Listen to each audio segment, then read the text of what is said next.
Yeah, I mean, obviously it's a lot different with fans now. You're going in there, and a lot of these places have crazy loud student sections, so it definitely makes it harder to play against, especially when things aren't going your way. But for me, I think like I kind of love it. I think it's hilarious. I think it's a ton of fun to go play on the road and kind of play against people that are rooting against you all the time. So. Good morning, everybody. Dennis Fithian with you here. It's a Michigan Hockey Live as we get ready for the weekend in State College. And Michigan Hockey is going to get everything going tonight out in State College. And there it is, a live looking at the rink. And we are pleased to bring in the longtime voice of the Wolverines, who is in Happy Valley and at the rink. And that is Al Randall, who joins us here on the Maize and Blue Review TMBR TV Live. Hey, Al.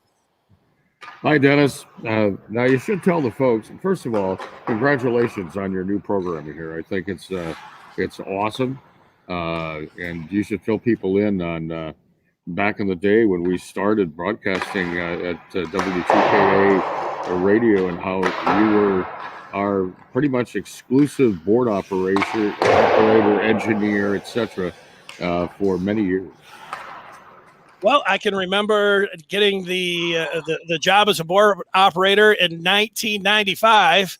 Ken Cal, I was putting together a cassette tape of highlights because he was going for the Detroit Red Wing job, and they were bringing in Al Randall.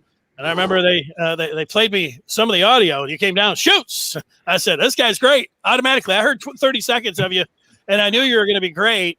And, you get that first job in radio, and they're like, well, the good news is we got you a job here. Bad news is you got to work every Friday and Saturday. But it wasn't all that bad. I loved it. I loved calling up the rinks. Now you just take your phone to find out all the scores. But, it was before cell phones, 1995, really, Al. So I had to call up the, MUN, and let me see if I can get it right. It's been a long time since I said it. Eagle Blagan Ice Arena up at Ferris. I know that's close. Ava Glavin. So close. Yeah, well, Al, he was actually the founder of the varsity sport hockey at Ferris State. Well, it's aptly named then. The Dogs, that was back when it was in the CCHA, as you know. Now it's the Big Ten. Penn State was a club hockey team now they're in the Big Ten. They're ranked number 19. But Michigan is the story. They're always the story. But how about this? Number 2 in the country right now, and through 10 games, Al, Michigan is 8-2, and coming off a sweep of Michigan State in a home-and-home. They blasted the Spartans 7-2 at Yost, and then won a one-goal affair up in East Lansing the night after. Is Michigan playing their best hockey here of the season right now as you take a look at them? Well, what you see with the Michigan hockey team, you see probably the greatest collection of talent that college hockey team has ever had. I think you see that. I think everybody sees that. That's the good part. The other part, the non-experienced part, is they're all very young, and they're playing in crowds for the first time this year, and their game is adjusting. And of course, when you're ranked number 2 or number 1 or number 3 or you're Michigan, everybody brings their number 1 game against you. And so what you're going to see is a coaching staff that's guiding a lot of young talented players and watch them grow. The team, are going to be completely different after about 20 games under their belt, playing together in front of crowds for a second year playing together, but playing in front of crowds for the first time. They're absolutely going to love it here. Last year, this was an empty building. Matter of fact, we weren't here last year. We were at a dark Yost Arena inside at night and broadcasting the game off of TV monitors. And as a broadcaster, it's tough to do. It really is tough to do because broadcasters also not only feed off the energy of the game, but they feed off the crowd as well. So it's a completely different situation here. If you remember last year, Michigan probably played one of its worst games of the year after winning big on the Friday night game, losing on the Saturday game. So I'm not sitting there all the times. Almost every player, except for about 5, played here last year. So we're going to see what happens, and it should be very exciting. Right now, as we speak, Michigan comes in. They're coming in the building right about now, and they will be practicing in about 25 minutes. And the teams don't do a lot of practicing on game day. They have an optional skate, but most of the time they come here and they're talking about power plays and special teams.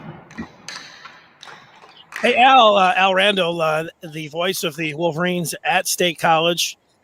You mentioned all that star power here. Is it noticeable through these 10 games here, not just out on the ice with the size and the speed, but when you're talking about, it's really unprecedented. I mean, Michigan hockey, if you know it, you love it, but really U of M was the talk on draft night in the NHL this year. They've been the talk since, having 6 guys in the first round and those guys staying around and then playing at Michigan. I mean, this is all unprecedented here. Have you noticed that when you're going into the different buildings, whether it's the crowds or the coaches, everybody talking about this loaded team?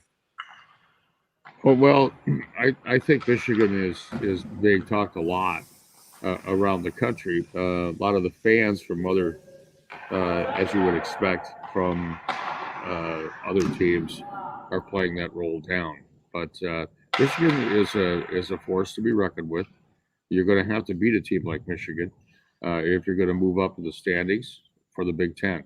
So that's what Penn State has in front of it today. They know they have a tremendous opportunity to play on paper the best team in the league, and they want to show their stuff. And I'm not sure. I've talked to some of the people around the rink today and yesterday, and they have not been filling this rink this year. They're not sure why, but they've only been drawing crowds between 2,000 and 3,000 people, and that's about maybe 2/3 full, half full.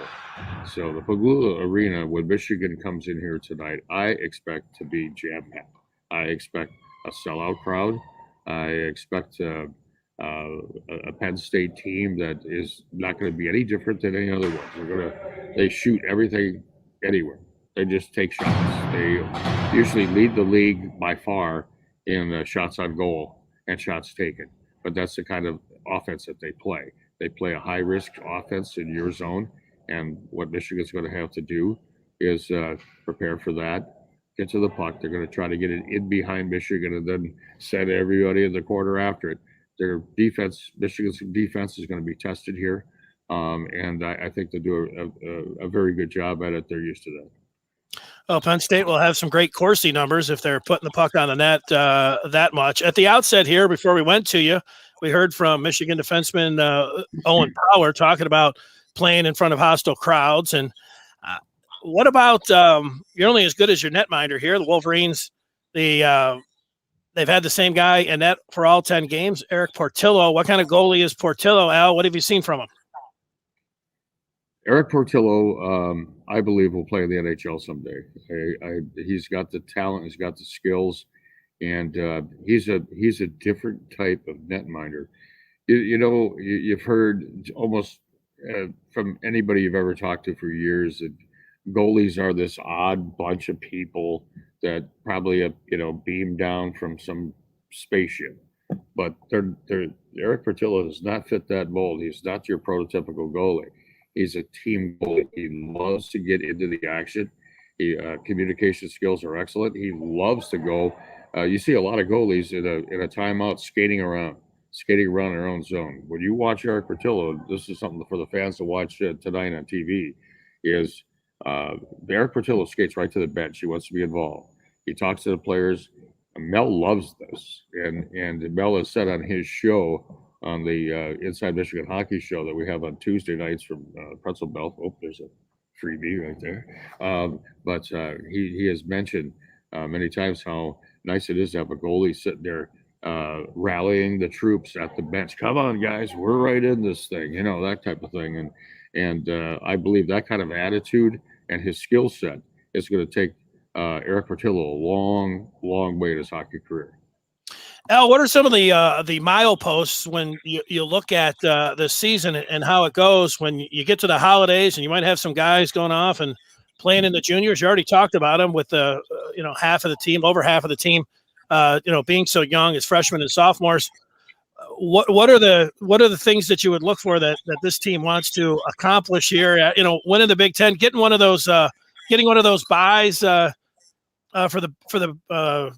the Big Ten postseason, I would think would be something that they would want to do, and then trying to jostle for position, then ultimately there at the end. I mean, how important are those kind of things for this team?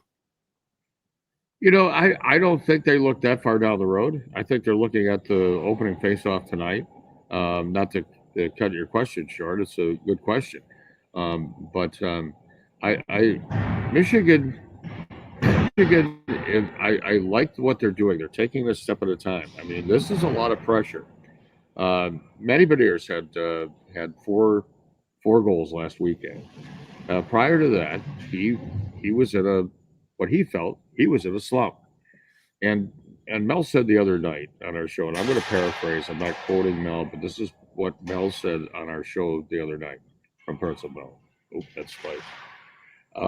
He said that the pressure of being the second overall draft choice was putting a lot of pressure, and most of it was self-induced by Matty himself.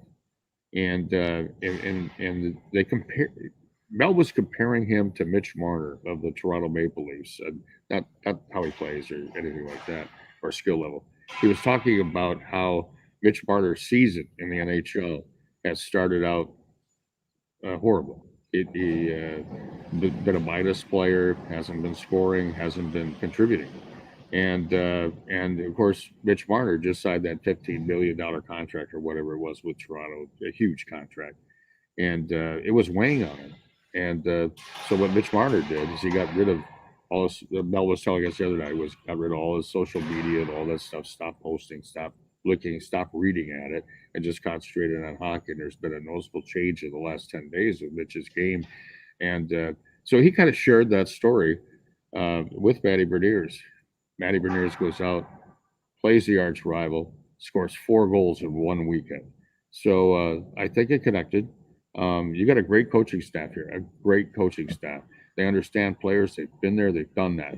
And with Billy and Mel and Brandon, quite a coaching staff. And they're going to help these kids grow. They're going to get them where they need to be. Let me give you 2 quick hitters here. It's Al Randall. He is at the rink in Happy Valley at State College. There it is. You see that big lion there in the middle. The game tonight will be on the Big Ten Network. It's an 8:30 start. You can always just go to MGO Blue and hit live audio, and you'll be able to hear Al that way. They're playing Thursday, Friday, because you may have heard that there's a football game on Saturday. So Michigan and Penn State will get it going. Really, the 3 consecutive days of battle out there at State College tonight, and a late start. Al, I wanted to ask you, through 10 games, if you and there's the Zamboni zipping through right over the blue line. If you had to pick an MVP of this team through 10 games, who would you go with? I'm not gonna. I don't think I can answer that question. That's not a. I wouldn't have a good answer. And that's one of the nice things about Michigan. You can't really put a finger on one guy and say this one guy's doing or this guy's the most valuable. They have so many valuable players, and they're all a piece of the puzzle and the machine. They're all a cog in the machine. And I really believe that that's how championship teams are built. There's of course they have their stars. Of course they have people like Ken Johnson that do things that I can't describe. When I'm broadcasting, I can't describe what he's doing. He does it so fast and so quick, and you have to look at the replay to actually figure out what he just did. So you get all that kind of stuff. And that's all fun to watch. Then you have players like Orr Howard, who had a voice check from him earlier, and Owen sees the game as well as any defenseman or most defenseman that's played here. He sees the whole ice, and he never leaves himself out to dry. So it's fun to watch a guy like Luke Hughes that has everything. I mean, this has everything. So you can go from player to player to player to player. Brendan Brisson, Shaw, his sandpaper is great. Andy Berniers and his face-offs, and he's a great two-way player. I mean, it goes on and on. So you can't really single out, to answer your question, one player. At least I can. Well, the Zamboni, we can hear him coming through there, live at State College. I got the final question for you. I don't know. You make predictions on the weekend, even though I guess we'll say this is the weekend starting here on Thursday. What type of games are you expecting? You expecting one like up at Yost Ice Arena, 7-goal affair, or like a tight one that you saw at Munn, a 1-goal type of game that you saw up at East Lansing? What do you expect this weekend? Final question for you. That's a good question. I really, I'm expecting that Penn State is going to throw everything but the kitchen sink at Michigan. Okay, but when they do that, you get a Michigan team that can counterattack and hang you out to dry. I mean, really quick. So they have to watch out.